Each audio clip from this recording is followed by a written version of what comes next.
Why do you have a picture of my brother?" Alessandro Moretti stood frozen. The 3-year-old girl was pointing at the old portrait on the wall and insisting that the boy in it was her own older brother. A sentence that seemed so innocent turned the Mafia Boss's face pale, because Alessandro had looked at that painting every single day for 6 years and had never once imagined that a stranger's child would recognize that face. But what Khloe said next was what truly made him unable to stand. Khloe did not step back. She tugged at the hem of Alessandro's charcoal suit with a small, insistent hand and pointed once more at the portrait on the hallway wall. "That's my brother Noah," she said. "But he's 10 now. He got bigger." Alessandro said nothing. His throat had closed the way a door closes in wind. "Noah has a bracelet," she continued, her voice bright with the certainty only 3-year-olds carry. "A silver one. It got dark like Mama's old spoons. He never takes it off. Not even when he baths. Mama says he had it before he came to live with us." Alessandro lowered himself slowly to the marble step. The knees of his tailored suit pressed into the polished stone. He did not notice the cold. "And here," Khloe said, touching the side of her own small forehead with one finger. "Noah has a mark, a little line. It only shows when the light is bright. Mama says it happened before he was ours." His hand rose without permission and rested on her shoulder. The hand that had ordered ports closed and graves opened. It trembled against the small bone beneath the cotton dress. "Does your brother sleep well, little one?" he asked. His voice, the voice that had once commanded 50 men without ever rising in tone, came out low and rough. "No," Khloe shook her head very seriously. "Sometimes at night he wakes up and cries. Mama says he dreams the same dream. There is a car and there is fire. And there are trees, dark trees. He does not remember his mama from before us. Only the trees." Alessandro did not breathe. Somewhere at the far end of the hallway, a clock struck the hour. He did not hear it. The boy in the portrait had vanished at 4 years old. He would be 10 this year. A silver bracelet, engraved by an old goldsmith in a back street of the old quarter, had been placed on that small wrist by his own hand. A car had burned on a road that ran along the northern woods. He looked at the child before him. She was watching his face with the calm patience of a 3-year-old who has been told the truth and is waiting for the grown-up to catch up. He drew a slow breath. He pulled the old mask back across his face, the same mask he had worn to every funeral and every meeting for 6 long years. "What is your name, sweetheart?" he asked. He smiled the polite, cold smile the city knew him by. "Khloe, Khloe, that is a beautiful name." He memorized every syllable she had spoken. The bracelet, the scar, the burning car, the dark trees. He engraved each word into himself like a man carving into marble that would not be erased in this life. 6 years earlier, on a morning that had begun like any other, Alessandro Moretti had stood at the tall window of this same estate and watched a black car pull out of the drive. Elena had lifted their 4-year-old son into the back seat herself. Matteo had waved through the glass. Alessandro had raised a hand in return. 40 minutes later, the call had come. The car had been ambushed on a quiet road 3 miles from the kindergarten. 6 men. Automatic rifles. Elena had shielded Matteo with her own body in the final second before the fuel tank caught. She was dead when the first of Alessandro's men arrived. Her small son was not in the wreckage. Not in the wreckage. Not beneath it. Not in the trees around it. Not anywhere along the road that ran east or west from the burn mark on the asphalt. For 6 years, Alessandro Moretti had searched.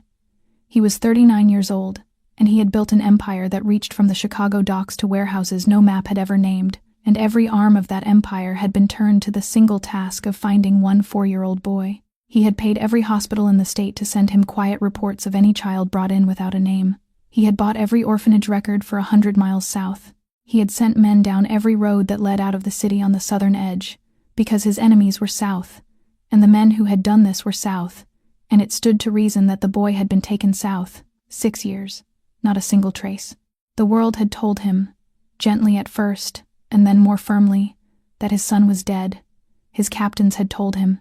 His lawyers had told him. Even Marco, once, had lowered his eyes and said the words a friend is sometimes required to say. Alessandro had listened to none of them. Matteo's room on the 2nd floor remained exactly as it had been on the last morning. The small blanket folded at the foot of the bed. The wooden toy car parked on the sill of the window that faced the garden. The blue slippers side by side beneath the chair. A housekeeper dusted the room once a week and touched nothing. The portrait of Matteo at 4 years old hung in the main hallway of the estate. Alessandro had walked past it every day for 6 years. He had never once considered taking it down. Marco Bellini, his right hand for 15 years, was the only man in the household permitted to speak the boy's name aloud. Everyone else had learned to fall silent when they passed that portrait. Rushed footsteps came down the marble hallway. Olivia rounded the corner half running, her apron still dusted with flour from the morning bread, one lock of hair fallen loose across her cheek. When she saw Khloe standing beside Alessandro at the foot of the portrait, the color left her face in a single moment. "Mr. Moretti, please forgive her." She dropped to a low bow that nearly folded her in half. Her hands were pressed together at her waist, knuckles white. She is only 3. She does not know she must not speak to the master of the house. She does not know she must not touch anything. I told her to sit in the kitchen. I turned my back for 1 moment. Only 1 moment. The words came out too fast, tumbling over each other. She was the woman with no room left for one more mistake. 5 months at the estate, a single mother, a daughter no one else could watch. The rent on the small apartment on the western edge of the city. Every sentence of her life balanced on this position. "The preschool," she said. "The preschool called at 6 this morning. A pipe burst in the ceiling of the main room. They will not open again until Monday. I had no one, Mr. Moretti. My neighbor works nights. My sister is 2 states away. I brought her only because I had no other choice. I swear to you it will not happen again." Alessandro let her finish. He kept his face very still. The mask he had rebuilt in the last 3 minutes did not crack. "Miss Olivia," he said quietly, "there is nothing to forgive." She lifted her head slowly, as though she had misheard. "Your daughter is a very polite little girl. She has done nothing wrong." He rested his hand lightly on the crown of Khloe's soft brown hair for only a moment. Then he turned and walked toward the tall front doors of the estate. His driver was waiting on the drive, the black car already running, but his eyes did not truly leave the child until the door of the car had closed behind him. Inside the car, Alessandro did not speak. He sat with both hands flat on his knees and stared at nothing on the leather seat opposite him.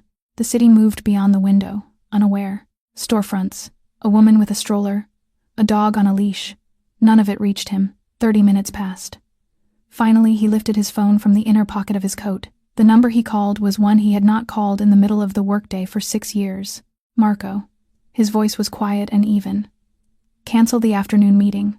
Reschedule with Genovese. A family matter has come up." He ended the call. He looked out at the road ahead, and then, more quietly, to the driver in the front seat. "Turn the car around."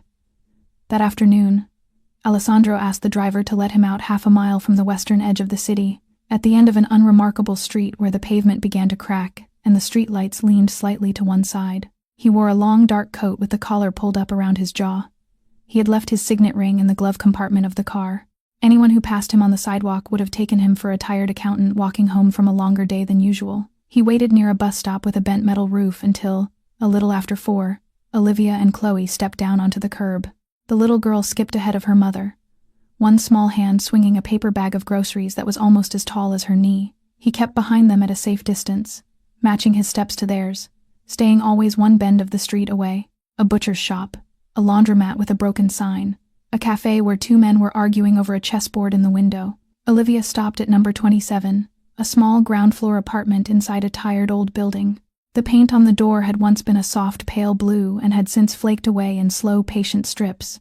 She unlocked it. Khloe vanished inside first, calling out a name Alessandro did not quite catch through the closing door. He crossed to the far side of the street and slipped behind a small parked car. From there, he could see straight into the front window of the apartment. The room inside glowed with the warm yellow light of a single lamp on a wooden table. And there, at that table, sat a boy of about 10 years old. His hair was a soft brown gold, cut a little unevenly at the ends, as if by a mother's kitchen scissors. He was bent over a sheet of white paper with the careful concentration only certain children can hold. In his hand was a pencil. On the paper, half finished, was a drawing of a house with 2 windows and a garden. Khloe barreled through the far doorway and threw both small arms around his leg. The boy laughed and reached down without lifting his eyes from the drawing and ruffled her hair. Then he raised his head, and he smiled at his little sister. Alessandro felt his knees give. It was Elena's smile, not similar, not a resemblance.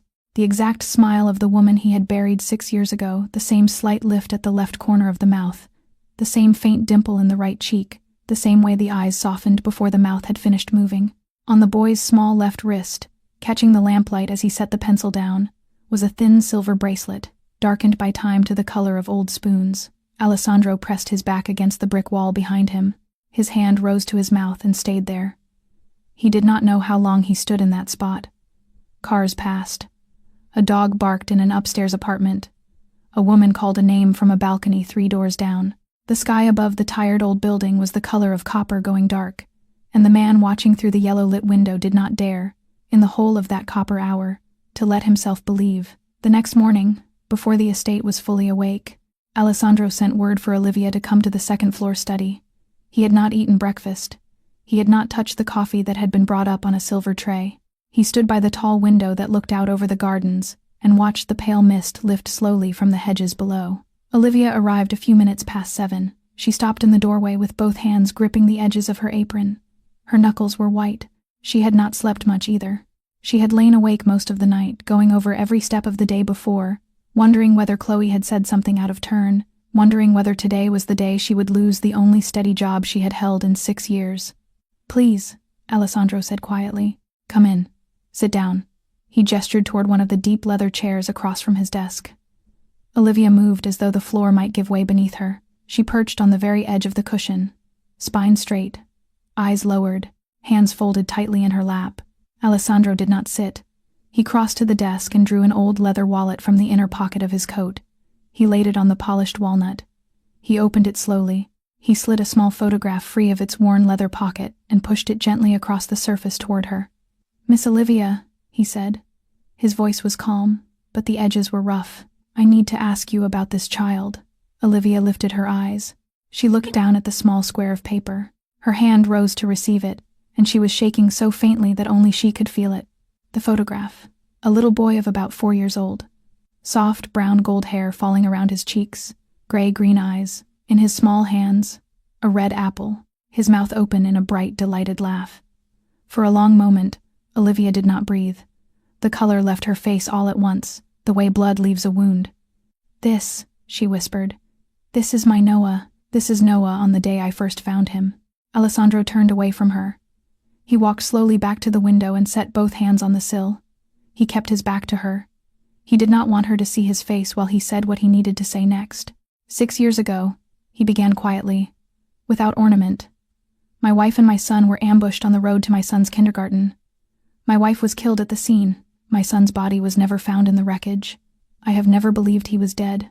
He drew a slow breath. "For 6 years I have used every resource this family owns to search for him. Every hospital, every orphanage, every road that leads out of this city. The trail has ended in nothing at every turn. This wallet, this photograph, is what I have left of him." He turned. His eyes met hers across the length of the study. "Now, Miss Olivia, I need you to tell me, from the beginning, how the boy in that photograph came to be living in your home." The tears came before the words. Olivia bowed forward and lowered the photograph onto the polished walnut of the desk with both hands, the way one might lay down a relic. Her fingers pressed against her knees to keep them still. She drew a slow, unsteady breath. "6 years ago," she began, her voice unsteady on the very first word. "I had just come off a night shift at a small diner out past the northern edge of the city. I was waiting tables, washing dishes when the girl who usually washed did not come in. It paid very little, but it paid. That evening, the last bus back to my part of town broke down at its stop. The driver said the next one would come in 3 hours. She swallowed. I could not wait 3 hours. I had no money for a taxi, so I decided to walk, almost 4 miles along the empty road that runs beside the northern woods. Alessandro did not move from the window. He listened without interrupting. "I was alone back then," she said quietly. "Khloe had not been born yet. The road was very quiet. The sky had already turned the color of old copper. I remember thinking I should walk faster. I remember being afraid of the dark in a foolish, childish way." Her voice thinned. "About halfway home I heard something from inside the trees. It was so faint at first that I thought it was the wind. Then I thought it was a kitten. I told myself to keep walking. It was almost dark. I was alone, miles from home, and I knew better than to step into a forest at nightfall." She looked up at Alessandro for the first time, but the sound came again, louder, and I understood all at once that it was not a kitten, it was a child. She wiped her cheek with the back of one hand. "I stood on that road for what felt like a very long time, fighting with myself. I told myself someone else would come along. But no one else was coming along, Mr. Moretti. There was no one on that road for miles, and I could not walk on knowing I had heard a child cry and had done nothing." She drew another breath. "I stepped off the road and into the trees. Each step was a battle. I followed the sound. It took me maybe 10 minutes to push through the undergrowth, and then I came to a small clearing beneath a very old oak tree. Her breath caught. He was lying on the dry leaves. A little boy, maybe 4 years old. His white shirt was torn and stained with blood. His hair was matted. There was a wound on his temple, still bleeding a little. He was not moving. And even like that, even in his unconsciousness, one small hand was closed tight around a silver bracelet on the other wrist. He would not let go of it, not even then. Olivia looked at her own hands. I checked his breathing, weak, but there. I gathered him into my arms, and I walked out of those trees. There was only one thought in my head: Dr. Rossi's clinic. 15 minutes on foot. That was the closest help in the world. Alessandro closed his eyes. He had searched the southern districts. He had emptied the south. It had never once occurred to him that his little boy had been carried so far north. Olivia drew a slow breath and went on. Dr. Rossi opened the door himself that night. He knew me from the years I had cleaned houses in his district. He is a kind man. He did not ask me for money. He did not ask me a single question I could not answer. He simply took the boy from my arms, carried him into the back room, and closed the door. She kept her eyes on her hands folded in her lap. He came out an hour later. He said the boy had a concussion. He had lost a great deal of blood. His small collarbone was fractured. There were bruises all along his ribs, one across his cheek, one on the inside of his arm. Dr. Rossi looked at me for a long moment, and then he said very quietly, "It could have been an accident. It could have been something else." He did not say the word, but I understood. Alessandro's hand tightened on the sill behind him. He did not turn. The boy lay unconscious for 3 days. Olivia went on. I sat with him when the diner did not need me. I brought a chair from the waiting room, and I read old magazines, and I watched his chest move up and down beneath the sheet. Dr. Rossi would come in and check the bandage on his temple every few hours. On the morning of the 4th day, she said, he opened his eyes. She lifted her gaze to Alessandro's back. He looked around the room. He looked at Dr. Rossi. He looked at me. He did not seem afraid, only lost. Dr. Rossi asked him his name. He said nothing. He asked about his mother. Nothing. He asked how he had come to be in the forest. He only looked at us. Her voice softened. He remembered nothing. Not his name, not his parents, not the road, not a single thing before the moment he opened his eyes in that back room. Alessandro closed his eyes. Dr. Rossi called the local police. Olivia continued. They took a report. They asked around the district. But no family in the area had reported a missing child. No description on any list matched. They told me that if no one came forward, he would be placed in the state orphanage. Her voice broke. I stood by his bed that afternoon, Mr. Moretti. I looked at him. He was so small. He had a bandage across his forehead, and his fingers kept turning that little silver bracelet inside the blanket, over and over, as though it was the only thing left in the world he knew was his. She wiped her eyes. I was alone. I lived in one rented room. I had no savings. I had no family within 1,000 miles. By every rule of reason, I could not afford to take in a child, but I could not let him go into that orphanage. I could not. She drew a shaking breath. I took him home. I named him Noah.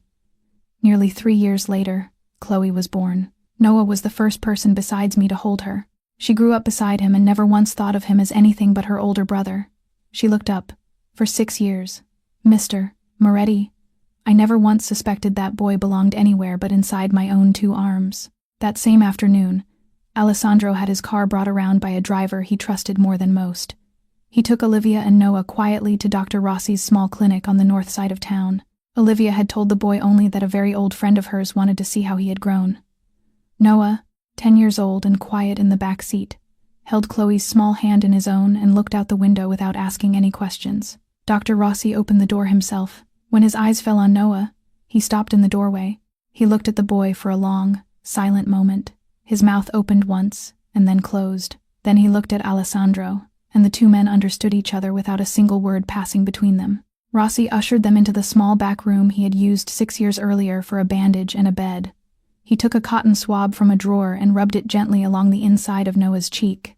Noah giggled at the tickle. Rossi asked him to open his mouth again for another. He gave the boy a butterscotch from a small jar afterward. Then Rossi did the same for Alessandro. 2 swabs, 2 sealed tubes, no names on the labels, only 2 numbers written in the old doctor's careful hand. 2 days, Rossi said quietly, closing the case. A private laboratory, discreet. Alessandro did not sleep during those 2 days. He walked the length of his study 100 times an hour. He turned the same thoughts over and over until they wore grooves in his mind. If the boy was Matteo, his son had lived 6 years in a rented room on the western edge of the city, because Alessandro Moretti, with his empire and his men and his money, had searched the wrong direction. If the boy was not Matteo, then the last thin thread of hope in his life would snap on a single sheet of paper, and he would have to learn how to live inside a house where nothing remained to be searched for. On the morning of the 3rd day, Dr. Rossi arrived at the estate carrying a plain white envelope. Alessandro took it into his study. He locked the door behind him. He sat down in the deep leather chair at his desk. He opened the envelope with the small brass letter knife his father had given him on his 12th birthday. His hands were steadier than he had expected. Perhaps that was because they had already, in some quieter part of him, understood. He drew out the single sheet inside. He read the line at the bottom of the page. 99.99%. Noah was Matteo Moretti. Alessandro folded slowly forward at the desk. He pressed the paper against his chest with both hands, as though it were something living that might slip away if he did not hold it exactly there. And for the first time in more years than he could count, the man who had ordered silence in the darkest rooms of Chicago wept without restraint. He wept the way a river breaks a dam. He wept for 6 years of empty hallways. He wept for a small silver bracelet on a stranger's windowsill. He wept for a son who had grown taller in a room he had never seen. Half an hour later, Alessandro wiped his face with the back of one hand and unlocked the door of the study. Dr. Rossi stepped inside without a word. He set his black leather bag on the corner of the desk. He waited until Alessandro had sat back down and drawn a slow breath before he spoke. "You must be careful, Alessandro." The old doctor's voice was very quiet. "Very careful." Alessandro looked up. The boy's memory was closed by a serious concussion. 6 years is a long time for a mind to build walls around a wound. If you force him to remember too quickly, if you tell him who he is before his mind is ready, you may damage him. You may damage him permanently. How permanently? Alessandro asked. Rossi did not soften the answer. Complete dissociation, loss of speech, loss of the years he already has. In the worst cases I have seen, the mind does not come back at all. Alessandro closed his eyes. The memories must return in their own time, Rossi went on. You may be near him, you may love him, you may let him grow familiar with your face, but you must not put the name Matteo into his mouth until his own mind offers it first. Do you understand me? I understand. The hardest decision of Alessandro Moretti's life arrived in that quiet room, between the closed door and the pale morning light on the desk. He would not tell his son that he was his father, not yet. He would stand near him without a name. He would love him from behind a mask. He would let a boy who had been called Noah for 6 years go on being called Noah, until the boy himself remembered the name his mother had once whispered into his hair. And in the shadows, beginning that same day, he would quietly reopen every file, every photograph, every witness statement, every telephone log from the week of the ambush 6 years ago. Because something in that old story had never fit. For 6 years, Alessandro had accepted the account he had been given that a rival family had learned of his own schedule and had struck at his car, and that the boy had been taken by hands he could not find. But now the boy had been found 10 miles north of a road no rival had any reason to know, and a rival who had taken a 4-year-old alive would have used him, would have called, would have asked. No one had ever called. That night, he sent for Marco. Marco Bellini had walked into the Moretti family at 20 years old and had never once walked out. 15 years of service. 15 years of silence, when silence was required. He stepped through the study door and closed it behind him without being asked, the way he always had. Marco, Alessandro said, I need you to reopen the ambush. Every file, every witness statement, every phone record from that week. Walk through it as if it happened yesterday. Marco did not react at first. He understood which ambush. There had only ever been one. And Marco, Alessandro said, quieter now. Look inward. Look at our own people. Look at the names we have never questioned. Marco studied him for a long moment. There was a question behind his eyes. He did not ask it. Yes, boss. He turned and left. His footsteps faded down the corridor, steady and even. There are men who require reasons before they move, and there are men who require only a name. It is often the second kind who arrive first in the places that matter. The following Saturday, Olivia came to work with Noah and Khloe in tow. Alessandro had suggested it that morning over coffee in the kitchen, in a voice as casual as he could make it. He had said that Olivia surely had no one to watch the children on weekends, and that the estate garden was very large, and that a garden was better for a child than a small apartment window on the western edge of the city. Olivia had hesitated for a long moment. She had looked into her cup and turned it once between her palms. Then she had nodded, cautiously, once. When Noah came through the front door on Saturday morning, holding Khloe's hand, Alessandro was already waiting in the sitting room. On the low table in front of him lay a long flat box tied with a pale green ribbon. "For you," he said simply, and slid it toward the boy. Noah looked at Olivia. She nodded. He opened the box slowly, as though he did not quite trust that it was for him. Inside, laid on a bed of dark green velvet, was a wooden chessboard inlaid with pieces of ivory. Beside it, in a matching double-hinged wooden case, sat a set of colored pencils, 56 of them, arranged in 2 neat rows, each one sharpened to a fine point. Noah's small hands trembled. He touched the edge of the chessboard with one careful finger, then drew his hand back as though he had touched something too fine for him to keep. "They are yours," Alessandro said gently. "Both of them. If you would like to learn to play, I can show you 3 opening moves." Noah nodded without speaking. They sat on the rug together in the yellow morning light. Alessandro set up the board. Noah watched every piece find its square. When Alessandro began the first opening, Noah's small hand moved before the explanation was finished, setting the knight 1 square ahead of the bishop in the same order Alessandro had taught his own son at 3 years old. The order had been Alessandro's own invention. He had never taught it to anyone else in his life. He turned his face to the window for a long moment before he could look back at the board. "That is very good," he said. His voice was steady. Only he heard the crack beneath it. Khloe tugged at his sleeve, unwilling to be left out. "I want to draw." Alessandro laid the colored pencils out on the rug beside her. She handed him a brown one. "Draw a horse." He tried. The horse arrived on the paper with 4 legs of unequal length, a body shaped like a loaf of bread, and a very confused expression. Khloe looked at it. She looked at him. She began to laugh, and then she was laughing so hard she had to hold her small stomach with both hands. Noah looked up from the board and laughed too. It was Elena's laugh, softened by 10 years in a rented apartment. But Elena's laugh all the same. Before Olivia gathered the 2 children to leave, Khloe ran back across the rug and wrapped both small arms around Alessandro's leg. She looked up at him with the calm certainty of a 3-year-old who has decided a matter of great importance. "Mr. Alessandro, can I come back next weekend?" He rested his hand very lightly on the crown of her soft brown hair. He could not answer at once. Several weekends passed, one folding into the next. Noah began to have small, strange reactions no one else in the estate could quite explain. One afternoon, while Olivia was helping in the kitchen and Khloe was napping in the sitting room with her cheek pressed to a sofa cushion, Noah wandered by himself down the east corridor of the 2nd floor. He had never been shown that corridor. He had never had reason to walk it. Alessandro had happened to step out of his study at the far end and had frozen behind a marble pillar the moment he saw the boy come around the corner. Noah did not hesitate. He walked with the calm, quiet steps of a child who is not looking for anything in particular, and yet whose feet seem to know the way. He stopped at the very last door, a tall door of dark-stained wood with a brass handle set slightly higher than a child of 10 might expect. Noah lifted his hand and touched the brass handle exactly at its height, without fumbling, without reaching too high or too low, as though his fingers had known the height before his eyes had. He did not turn the handle. He only rested his palm against it. That door was the door to Matteo's old room. Alessandro did not dare move. He stood behind the pillar and watched his son stand outside the room he had left one morning 6 years ago. After a long moment, Noah drew his hand back, turned, and walked away down the corridor the way he had come, as though he did not quite remember why he had gone that way at all. A week later, Alessandro was walking with Noah across the main hall on their way to the garden. Noah stopped. He was looking up at the portrait of a woman that hung on the wall between the 2 tall windows.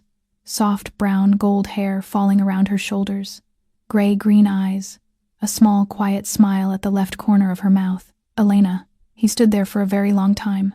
He did not speak. He did not blink. He only looked. And then, without any warning that he himself seemed to understand, 2 tears slipped down his cheeks. He did not sob. He did not cry the way a child cries when he has fallen. He only stood beneath that portrait and let 2 silent tears fall, and afterwards he lifted the back of his hand to his cheek and looked at the wetness there with the small, confused frown of someone who has been given a piece of a puzzle he cannot yet place. Khloe came running from across the hall and wrapped her small hand around his fingers. She did not ask what was wrong. She only held on. Alessandro turned his face to the far window and set his hand against the frame. He did not dare draw a breath. Across the length of the hall, Marco Bellini stood very still in the doorway of the side corridor.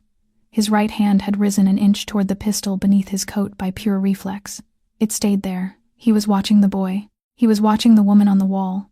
He was putting one and one together in the quiet way he did everything. He said nothing. There are memories that arrive in the body long before they arrive in the mind, and it is often the heart that weeps for a name the mouth has not yet learned to say. There was a woman in the estate whom no one had thought to question in 25 years. Her name was Evelyn Romano. She was 58 years old. She had walked through the servants' entrance of the Moretti estate the first time as a young widow in her early 30s, hired by Alessandro's father to replace a housekeeper who had retired to the coast. She had never walked out. She had stayed through 3 funerals. She had stood at the back of the chapel when Alessandro's father had been buried, and at the back of the same chapel 2 years later when his mother had followed. She had been present, in a plain black dress and a small dark hat, at Elena's funeral 6 years ago, holding a folded handkerchief and weeping the honest, quiet tears of a woman who had loved a family from a servant's distance. She had been at the wedding, too. She had helped press the linen of Elena's dress that morning. She had held the 4-year-old ring-bearer's hand in the vestry and straightened his small bow tie. Years earlier, when Matteo was 2 days old and Elena had come home from the hospital pale and shaking, it had been Evelyn who had carried the newborn from the car up the front steps, one careful hand supporting the small head. The entire estate called her Nonna, the gardeners, the drivers, the younger housekeepers she had trained. Even Marco, in his quieter moods, would sometimes let the word slip. She had poured Alessandro's coffee every morning for the last 10 years. 2 spoons of sugar, a splash of cream. She never asked. She simply set the cup at his elbow at exactly 7 o'clock. That afternoon, in the kitchen, Marco was leaning against the counter with a glass of water when Alessandro came through on his way to the study. Evelyn stood at the great stove, stirring a slow pot of tomato sauce with a long wooden spoon. Steam rose past her graying hair. Marco kept his voice low, but not lower than he might have kept it for any ordinary house matter. "Boss, I have reopened the files from that week." There was no name in the sentence. There did not need to be. The wooden spoon in Evelyn's hand stopped in mid-turn, only for half a beat, long enough for a single small ripple to spread across the surface of the sauce. Then she resumed, stirring, exactly as before, at exactly the same pace. Neither of the 2 men noticed. Alessandro nodded once and continued through the kitchen without breaking his stride. Evelyn stirred for another 20 minutes. She tasted the sauce. She adjusted the salt. That night, after the kitchen lamps had been turned down and the estate had settled into the particular silence a large house makes when its people have gone to their rooms, Evelyn slipped down the back stairs into the auxiliary cellar beneath the pantry. There was one corner of that cellar where the household cameras did not reach, behind the great copper pipes that carried the winter heat. She drew a small phone from the pocket of her apron. She dialed a number she had memorized long ago. The voice on the other end was low and rough. A man's voice roughened further by cigarettes and by sleep just interrupted. "Mother. Damian." Her own voice did not shake. "He is digging again. You must be ready." 6 years ago, Damian Romano had been a member of the Moretti organization for 7 years. He was Evelyn's only son. His father had died in a construction accident when Damian was 11, and Alessandro's own father had allowed the boy to run errands around the estate through the difficult years that followed. When Damian turned 20, Alessandro, freshly at the head of the family, still learning the weight of the chair he had inherited, had brought him into the organization, not because the young man had shown any particular talent, only because Evelyn had raised him alone, and because Alessandro's mother, on her deathbed, had asked her son to look after the housekeeper's boy. For the first 5 years, Damian had performed his small assigned tasks without incident. For the 2 years before the ambush, he had been quietly emptying the family's shell company accounts. He had a gambling habit that had grown teeth. He owed money to men who did not accept apologies. He had begun with small skimmings from 4 different accounts, then larger sums funneled through 2 front construction firms that existed only on paper. By the middle of the 2nd year, he had also started selling small pieces of low-level information to a rival family for cash on delivery. Nothing large. Names of drivers, delivery windows for 2 warehouses, enough to keep the interest men off his back. One evening 6 years ago, Elena had been sitting beside Alessandro in the study, going through the quarterly books. Elena had been a woman with a sharp financial mind. She had run 3 of the family's legitimate holding companies herself for years.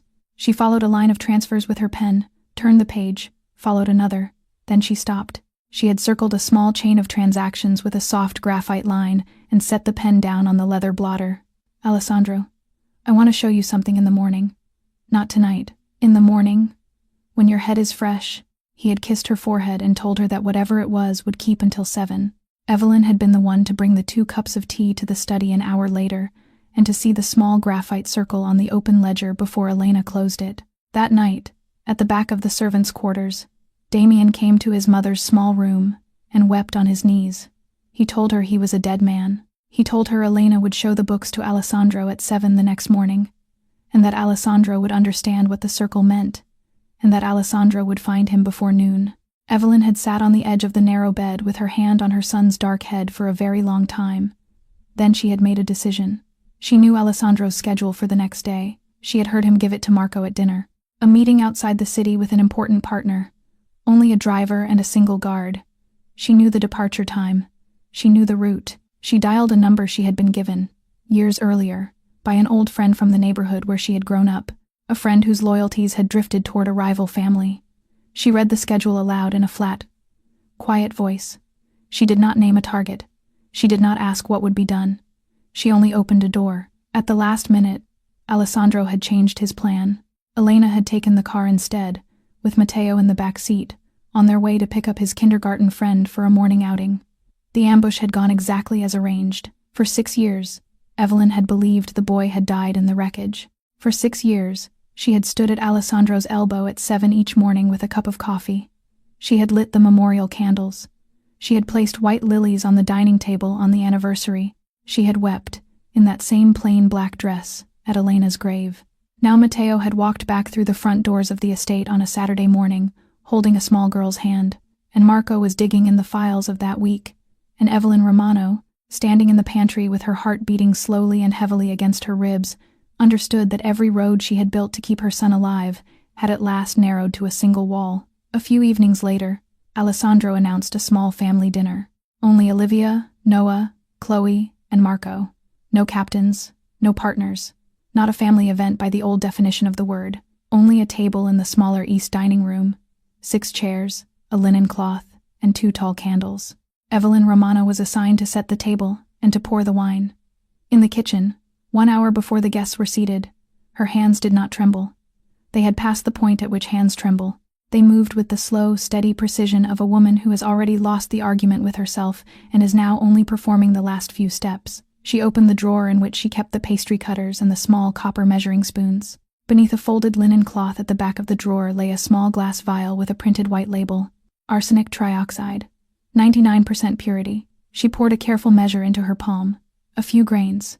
Enough for a man of Alessandro's build to lose consciousness within 30 minutes and slip away within the hour.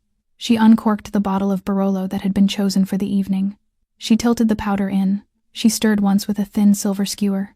She recorked the bottle and set it on the sideboard beside the crystal decanter, and she did not allow herself to look at it a second time. At the dining table, the candlelight fell in soft yellow pools across the white linen. Khloe was already halfway through a song of her own making about a rabbit who had lost a shoe.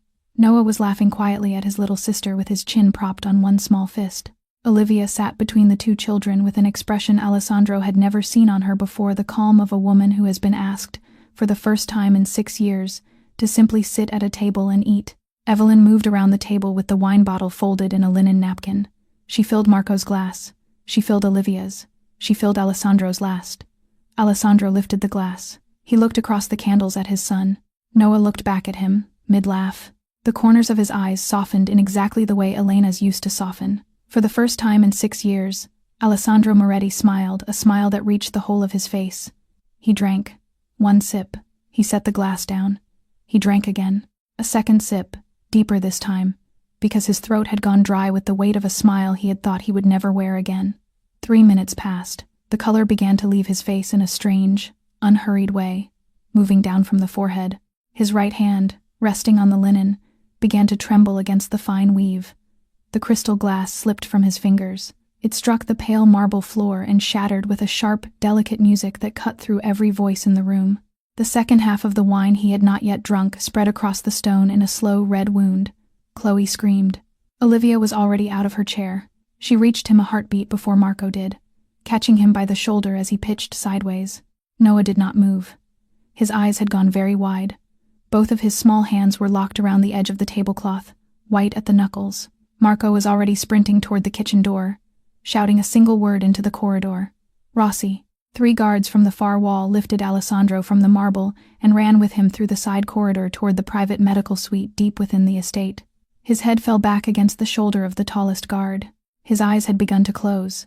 Evelyn stood against the far wall, with one trembling hand pressed over her mouth, the very picture of a woman who has just witnessed something unspeakable. Her eyes were wet, her breathing was ragged. No one, not even Marco, running past her without a second glance, considered for one moment that the bottle of Barolo had been opened 30 minutes before the guests were seated, or that the hand which had opened it belonged to one of the most trusted people in the house. Dr. Rossi worked over Alessandro in the private medical suite for 3 hours without pause. Stomach lavage, activated charcoal, a slow, careful drip of the antitoxin from a locked cabinet he had prepared, years ago, for a household that had always lived one step from poison. Sweat ran down his temples and into the collar of his shirt. His hands did not stop. He did not straighten his back until the monitor beside the bed slowed into a rhythm he could trust. Then he stepped into the corridor, where Marco was waiting against the wall with both arms folded across his chest. "He will live," Rossi said quietly. His voice was rough, but only because of 2 things. He took only 2 sips, and the glass shattered before he could take a third. Marco closed his eyes for one long moment. When he opened them, they had already changed. Within 10 minutes, the estate was sealed. Every gate was manned, every side door was posted. No one entered, no one left. Marco divided the household into 3 groups: kitchen staff, cleaning staff, and guards, and set each group in a separate room with 2 men at the door.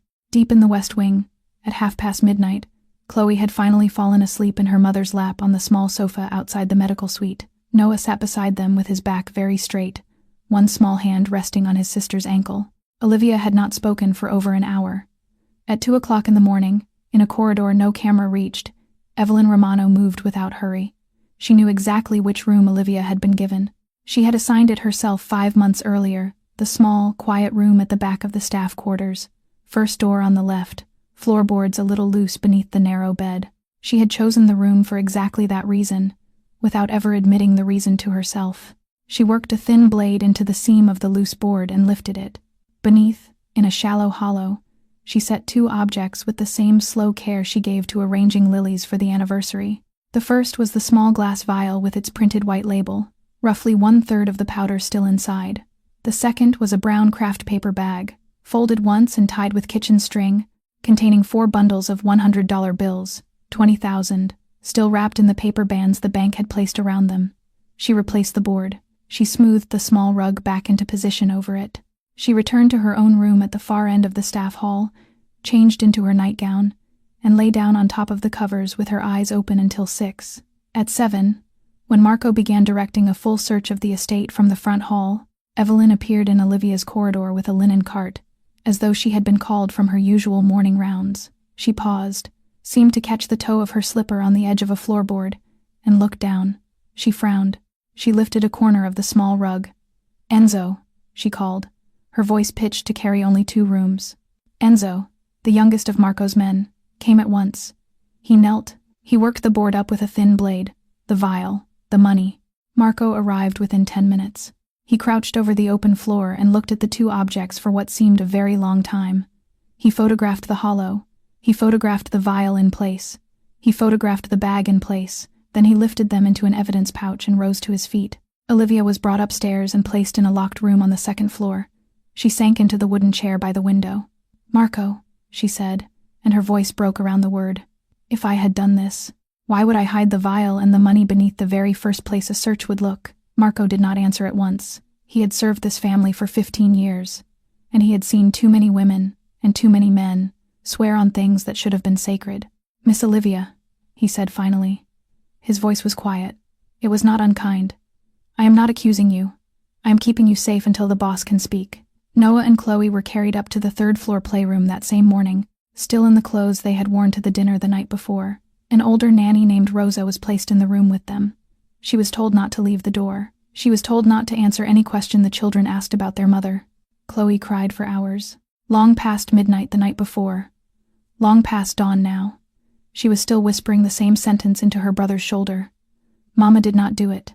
Mama Olivia did not do it. Mama did not do it. No one who passed the door outside paid her any attention. Below, in every corridor and every servant's wing, the estate had already reached its verdict. The new housekeeper had poisoned the boss. The vial had been under her floor. The money had been under her floor. There was nothing left to discuss. Some of the older maids had begun to whisper about how she had always been too quiet, too careful, always with her eyes lowered, and how quiet women were often the ones with the sharpest hidden edges. But in the playroom on the 3rd floor, Noah sat against the padded bench beneath the tall window with his sister folded into his arms. He was 10 years old. He did not remember the woman who had given birth to him. He did not remember a marble fountain or a portrait in a hallway. But he remembered every quiet thing Olivia had done for him over the last 6 years. He remembered a hand smoothing his forehead when he woke crying from the same dream about a burning car. He remembered a plate of warm bread on a table when there was not much else. He remembered a small pair of shoes she had walked 3 miles into the city to buy for his first day of school, and he remembered her sitting up until midnight to sew the strap of the left one back on when he had torn it climbing a fence.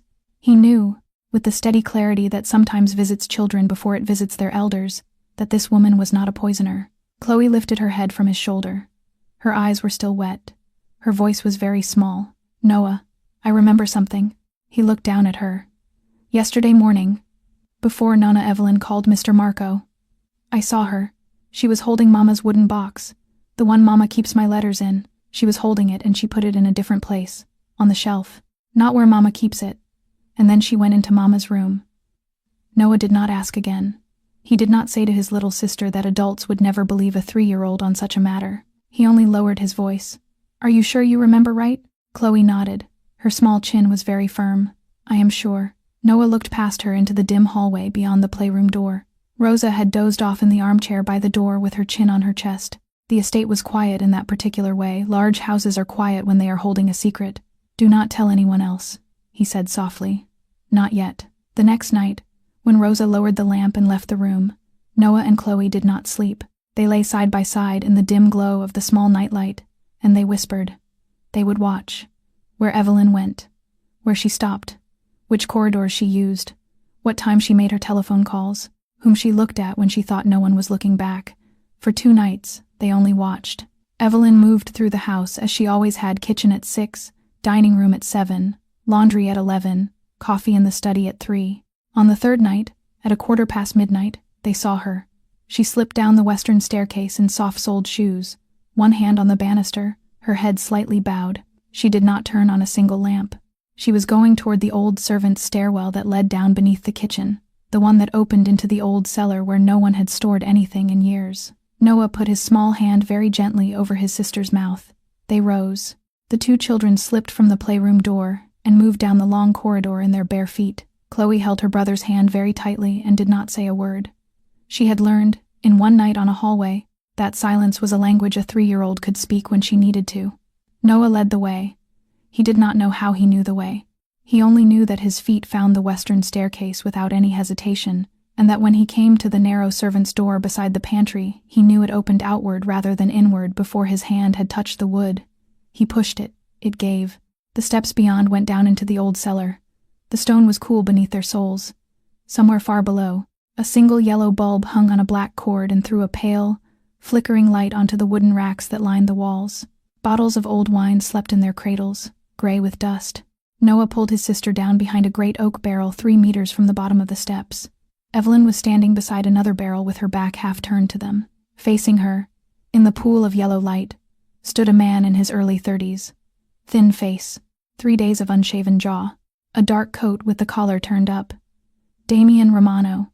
His voice was low and quick, roughened by cigarettes. Mother, has she been locked up? Yes.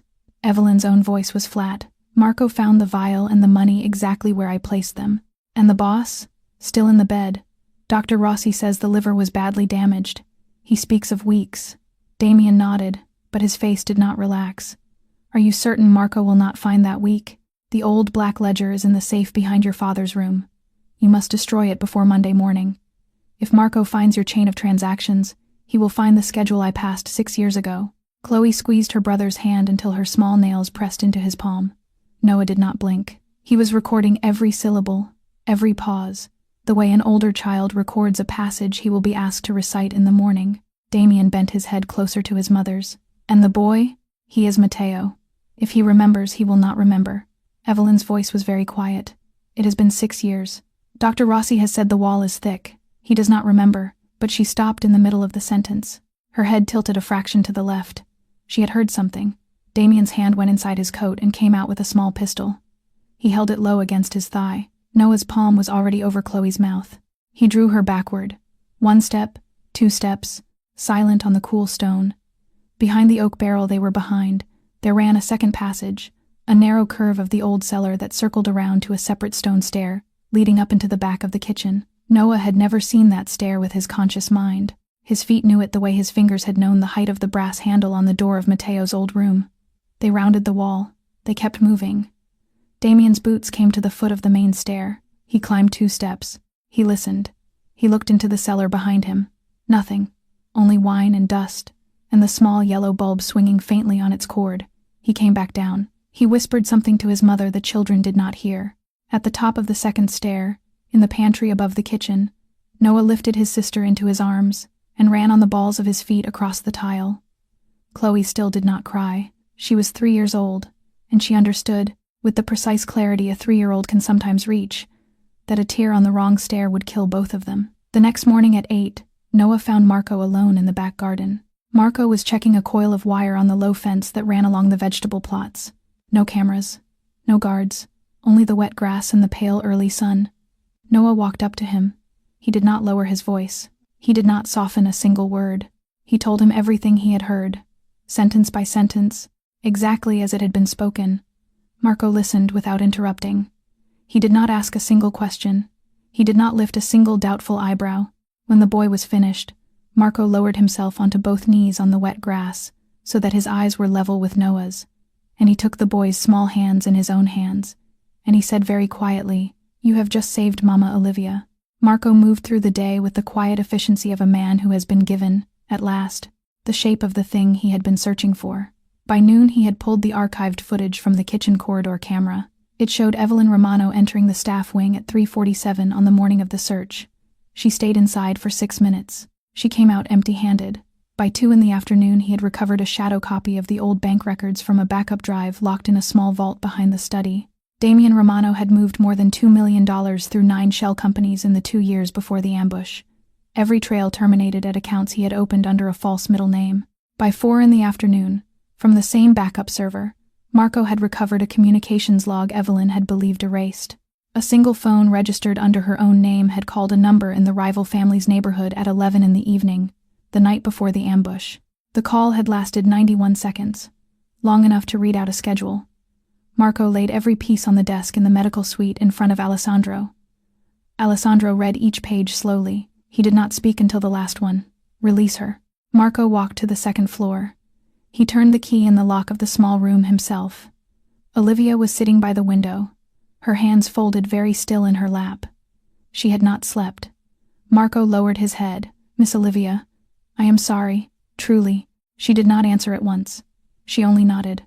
Alessandro, sitting up in the medical bed by then, still weak but perfectly clear-eyed, gave one further order. Marco was to continue letting the estate believe the boss lay unconscious, only for one more day, until they closed the trap. That afternoon, Evelyn walked into her son's old room on the ground floor of the east wing and stopped in the doorway. The small oil painting that concealed the wall safe had been shifted a finger's width to the left. She dialed with shaking hands. Damian arrived through the back gate an hour later. He wore a dark coat. He entered by the servant's door. His route to his mother took him past the base of the third-floor staircase. Through the half-open door of the playroom, he saw Noah and Khloe seated on the rug with the wooden chessboard between them. The boy's small silver bracelet caught the afternoon light. Damian understood, in a single cold second, who had been in the cellar the night before. He did not shout. He drew the small blade from his sleeve. He climbed the stairs. He was inside the playroom with a hand across each of their mouths before Rosa, dozing again in the armchair, opened her eyes to an empty room. He carried them out through the back garden to the old storage shed behind the eastern hedge, the small stone building, where, decades ago, the family had held contraband before shipment. Now only rotting wooden crates and a single cracked window remained. Half an hour later, The door of the shed swung open. Damian turned with the blade raised, expecting his mother. Alessandro Moretti stood in the doorway, fully upright, fully clear, no hospital pallor, no unsteady hand, a pistol held low at his hip. Behind him, Marco and 4 armed men fanned out across the gravel. Behind them all, Evelyn Romano, dragged from the kitchen where 2 of Marco's men had taken her 10 minutes earlier, sank slowly onto her knees in the doorway and let her face fall into her hands. Damian raised his pistol toward Alessandro. Marco was already behind him. The heavy butt of his revolver struck the base of Damian's skull. The younger man crumpled into the dirt. Khloe tore free and ran across the shed toward Olivia, who had followed the men from the estate at a run and now stood at the door with both arms open. Noah did not move. He was looking at Alessandro, under the pale gold light falling through the cracked window. In the sudden, sharp silence, the wall inside his mind began to break. A car, his mother's arms folding around him in the back seat. A white sound. Smoke. A stranger's hand pulling him through a shattered door. Trees. A very old oak. A single sentence spoken by a mouth he could not see. "Do not cry. Wait here." Footsteps running away into the leaves. He remembered his true name. Matteo Moretti. He looked at Alessandro. His small shoulders began to shake. 3 short breaths caught in his chest. And then, at last, in the doorway of the old shed, the word arrived that had been sleeping under his tongue for 6 years. Papa. Evelyn and Damian were handed to the authorities before the sun had set that same evening. Marco delivered the full weight of the case in a single leather folder, the communications log with the 91-second call to the rival family, the bank records of the 9 shell companies, the archived footage from the kitchen corridor, the sworn statement of a boy of 10 years and a girl of 3, and the recording Marco had captured from a small microphone he had quietly placed beneath the wine rack in the old cellar the night before the meeting. Every word Evelyn and Damian had spoken in that yellow light was preserved. 3 weeks passed. The Moretti estate settled slowly back into a shape that resembled peace. Alessandro's own wound closed under Dr. Rossi's careful hand. The deeper wound of the whole house closed alongside it, one quiet day at a time. Dr. Rossi returned each week. He did not press the boy. He only sat beside him in the small garden pavilion and asked gentle questions and let the child weave the pieces of himself back together at his own pace. One afternoon, Matteo walked into Alessandro's study on his own. He stood before his father's chair. This time the word was not the trembling word of a boy who did not yet understand what he was saying. It was the steady word of a son who had found his way home. "Papa." Alessandro lowered himself onto both knees and gathered his son to his chest. 6 years of unshed tears finally arrived without permission. Olivia stood in the doorway. She did not step inside. Her own tears fell in silence. Khloe tugged at her mother's skirt.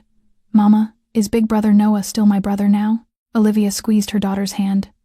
"Yes, my love, always." The next morning, Alessandro asked Olivia and Khloe into the study. He had understood at last. Olivia had not only lifted his son from the forest floor on a copper evening 6 years ago, she had given the boy a home, a childhood, a small sister, and 6 years of unconditional love while she had no idea who he truly was. He asked the 2 of them to move into the estate, not as staff, but as family. Olivia hesitated. Matteo reached for her hand. "Mama Olivia, I want you and Khloe here. You are still my mama." Olivia could not refuse a child twice. Matteo had his blood father again, but still called Olivia his mother. Khloe still had the brother she loved most in the world. And the portrait of Matteo at 4 years old remained exactly where it had always hung on the wall of the main hallway, because one 3-year-old girl, on the single day her preschool had ever closed, had walked past it and cracked open a secret buried for 6 long years. Dear friends, the greatest strength in this world is not measured by the blood in our veins. It is measured by the hands that choose to stay when nothing in this world requires them to. A stranger who steps off a lonely road into a dark forest because she cannot walk on. A little girl who trusts what her small eyes have seen. A father who refuses, for 6 long years, to let go of a hope the whole world has already asked him to bury. Now we would love to hear from you. In your own life, who has been the silent angel who stepped in at exactly the moment you needed them most? Perhaps a mother, perhaps a stranger on a bus, perhaps a friend, perhaps a small child. Write their name in the comments below and share a little piece of your own story. Our channel reads every single comment, and nothing means more to us than the voices of our audience. How did today's story touch your heart? Did it remind you of someone from your own life? Please share your feelings honestly in the comments. We want to listen to what you feel from the deepest place in your heart. If this story moved you, Please give us one small kindness. Tap the subscribe button so you never miss a video. Leave a like. Turn on the notification bell. Share this video with someone you love. Someone who needs to be reminded that gratitude can heal wounds that time alone cannot. In our next story, we meet another boss who faces betrayal from the last place he ever expected, and an elderly flower seller, whose one secret is strong enough to reshape an entire empire. We wish every one of you watching a healthy body, a peaceful home, and a joyful life each and every day.